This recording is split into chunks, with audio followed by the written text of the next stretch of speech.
నమస్తే, welcome to #you. నేను మీ రాజేష్. ప్రస్తుతం జూబ్లీ హిల్స్ ఉప ఎన్నికలను కాంగ్రెస్ పార్టీ అత్యంత ప్రతిష్టాత్మకంగా తీసుకుంది. ప్రస్తుతం మనతో పాటు స్పోర్ట్స్ చైర్మన్ శివచంద్ర రెడ్డి గారు మనతో పాటు జాయిన్ అవుతున్నారు. డిస్కస్ చేద్దాం. సార్, జూబ్లీ హిల్స్ ఉప ఎన్నికల్ని కాంగ్రెస్ పార్టీ ఎట్లా తీసుకెళ్తుంది? మీరే చూస్తున్నారు, బ్రహ్మాండంగా తీసుకెళ్తుంది. మా అభ్యర్థి కూడా నవీన్ యాదవ్ గారు స్థానికుడు, ఎక్కడి నుంచో బయట నుంచి వచ్చిన వ్యక్తి కాదు. చిన్నప్పటి నుంచి ఇదే ప్రాంతంలో పుట్టి పెరిగి ఇక్కడి నుంచే ఉండి ఇక్కడ సభ్యులతోనే ఇక్కడ ఉండేటువంటి ప్రజలతోనే మమేకైన వ్యక్తినే ఈరోజు ముఖ్యమంత్రి రేవంత్ రెడ్డి గారు అభ్యర్థిని చూస్ చేయడం జరిగింది. బయట నుంచి వచ్చిన క్యాండిడేట్లను పెట్టలేదు. కాబట్టి ప్రజలు కూడా నవీన్ యాదవ్ అనే వ్యక్తి మా ఇంట్లో మనిషి, మా లోకల్ వ్యక్తి, మా ఇంట్లో మనిషిగా భావిస్తున్నారు. కాబట్టి ఈరోజు ఖచ్చితంగా భారీ మెజార్టీతో కాంగ్రెస్ పార్టీ గెలుస్తుందని చెప్తున్నాం. కానీ మీరేమో భారీ మెజార్టీ అంటున్నారు, వాళ్ళేమో ఓట్ చోరీ చేశారు, పెద్ద దొంగ ఓట్లు కాంగ్రెస్ పార్టీ వేసుకుందని బీఆర్ఎస్ పార్టీ ఆరోపించేస్తుంది. దాన్ని మీరు ఎట్లా ఖండిస్తారు? ఓట్ చోరీ గురించి బీఆర్ఎస్ మాట్లాడితే నవ్వొస్తుంది. ఫస్ట్ పాయింట్ ఏంటంటే వాళ్ళ గతంలో చేసింది వాళ్ళకి, అది ఆ సంస్కృతి ఉన్నది, బీజేపీ బీఆర్ఎస్ కున్నది, మాకు లేదు. అది ఓట్ చోరీ చేయడానికి ఒక ఆధారాలు చూపించమని చెప్పండి వాళ్ళకి, శాతం అయితే ఏదైనా ఉంటుంది. ఆ విధంగా చేయడానికి సాధ్యం కాదన్న విషయం అందరికీ తెలిసిన విషయమే. మేము ఒకటే చెప్పదలుచుకున్నాం, మా అభ్యర్థిని కాంగ్రెస్ పార్టీ తెలంగాణలో చేసినటువంటి ముఖ్యమంత్రి రేవంత్ రెడ్డి గారు చేసిన అభివృద్ధి కార్యక్రమాలకే ఈరోజు ఓటేస్తున్నారు జనాలు. అన్ని ఏదైనా తీసుకోండి, ఫ్రీ బస్ తీసుకోండి. గతంలో 10 సంవత్సరాలలో వాళ్ళు 1,50,000 ఉద్యోగాలు ఇవ్వలే. మేము కరెక్ట్ సంవత్సరంన్నరలో దాదాపు 60,000 గవర్నమెంట్ ఉద్యోగాలు ఇవ్వగలిగినాం. అది నమ్మకం ఉంది ప్రజల్లో కూడా.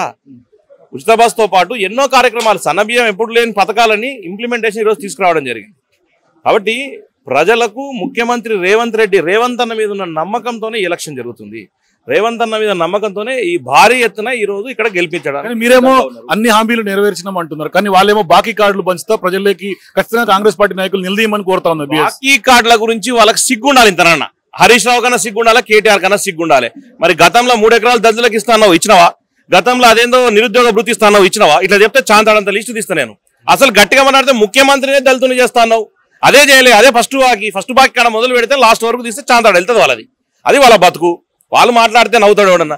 అధికారంలోకి వచ్చి 2 సంవత్సరాలు అయింది, 2 సంవత్సరాలు కాలే, ఇంకా 1.5 ఇయర్లో ఈ రోజు మేము ఇంప్లిమెంటేషన్ చేసినామంటే 5 సంవత్సరాలు ప్రజలు మనకు అవకాశం ఇచ్చినారు. 5 సంవత్సరాల్లో ప్రజలకు ఇచ్చిన అన్ని ఏదైతే ఉన్నాయో ఈరోజు సన్నబియ్యం మేము ఏం ప్రజలకు చెప్పలే, ఈరోజు ఇచ్చినాం. అటువంటి ఎన్నో పథకాలు ప్రజలకు చెప్పనివి కూడా ఇస్తున్నాం. ప్రజలకు చెప్పిన ప్రతి పథకం ఇంప్లిమెంటేషన్ అయిన తర్వాతనే 2029 ఎలక్షన్లకు మేము పోతాం. మాకైంది సంవత్సరంలోనే. మీరు 5 సంవత్సరాలు గడిచిన తర్వాత మళ్ళీ 5 సంవత్సరాలు గడిచిన తర్వాత కూడా మీరు బాకీలు ఇవ్వలే. వాళ్ళ బతుకులన్నీ ఇప్పుడు ప్రజలకు తెలుసు, ఎంతమందికి ఏమేం చేసిరో కూడా ప్రజలకు తెలుసు.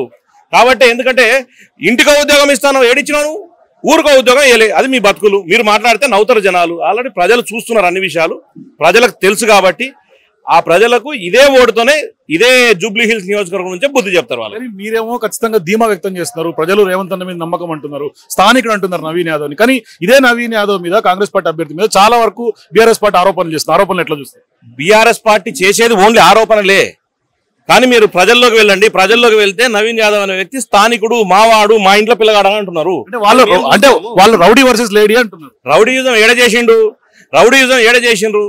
లేడీ అంటే ఇప్పుడు నేను ఒకటే అడుగుతున్నా, ఈ ఎలక్షన్ జనరల్ ఎలక్షన్ కాదు.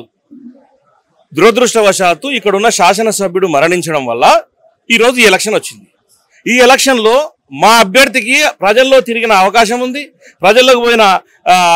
ప్రజలకు ఎప్పుడు చాకచక్యంగా తిరిగిన అలవాటు ఉంది, ప్రజల్లో ఎప్పుడు మమేకమైనది గతంలో కూడా ఉంది. ఇప్పుడున్న అభ్యర్థి ప్రజల్లోకి వెళ్తుందో లేదో తెలియదు. అక్కడ ఉన్నటువంటి స్థానిక సిట్టింగ్ ఎమ్మెల్యే వాళ్ళ వైఫ్కి ఇస్తే సింపతి ఓట్స్ కోసం ఈరోజు బీఆర్ఎస్ వాళ్ళు ఈ గేమ్ ఆడుతున్నారు. కానీ మేము సింపతి కోసం మాట్లాడతలేం. ఈరోజు గతంలో లాగానే ఇప్పుడు అక్కడ కూడా మీరు ఒకటే చిన్న విషయం చూడండి, కంటోన్మెంట్లో చూసిర్రు, అక్కడ కూడా ఎలక్షన్లో అభ్యర్థిని నిలబెట్టిరు వాళ్ళు, మేము కూడా నిలబెట్టినాం. అక్కడ రేవంత్ అన్న ముఖం చూసి ఆ రోజు గణేష్ గారిని గెలిపించడం జరిగింది. ఇక్కడ కూడా రేవంత్ అన్న చేసినటువంటి అభివృద్ధి కార్యక్రమాలను చూసి ఏర్పాటు చేస్తున్నారు. కానీ సింపతి గెయిన్ చేసుకునే అలవాటు కానీ కాంగ్రెస్ పార్టీకి లేదు. వాళ్ళకు కూడా ఒకటే చెప్పదలుచుకున్నాం, గతంతో పోలిస్తే ఈరోజు వారి పరిస్థితి, వాళ్ళకి డిపాజిట్ వచ్చే పరిస్థితి లేకనే ఈరోజు ఇంకా మిగిలిన పార్టీలను కూడా కలుపుకొని ఏదైనా ముందుకు పోవాలని లోపాయినే వాళ్ళు ఏదో చేసుకుంటారు, ఒప్పందాలు చేసుకుంటారని తెలుస్తా ఉంది.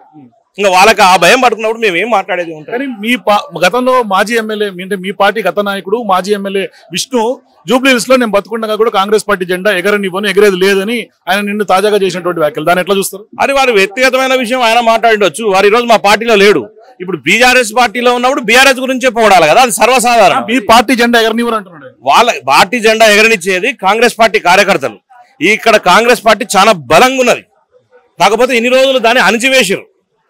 కానీ ఇప్పుడు మళ్ళీ లేచి కూర్చున్నది. రేవంత్ రెడ్డి గారి అండతో నవీన్ యాదవ్ గారు ఏవైతే ఉన్నారో ఈరోజు ఆయన మద్దతుతో ఈరోజు బ్రహ్మాండమైన భారీ మెజారిటీతో గెలిచి చూపిస్తామని కూడా తెలియజేస్తాం. Thank you Sushant Reddy. So ఖచ్చితంగా కాంగ్రెస్ పార్టీ గెలిచి తీరుతుంది జూబ్లీహిల్స్ లో అంటూ కూడా అంటున్నారు. జెండా ఎగరేస్తామని కూడా చెప్తున్నారు. కెమెరామెన్ నరేష్ తో రాజేష్, జూబ్లీహిల్స్ నుంచి.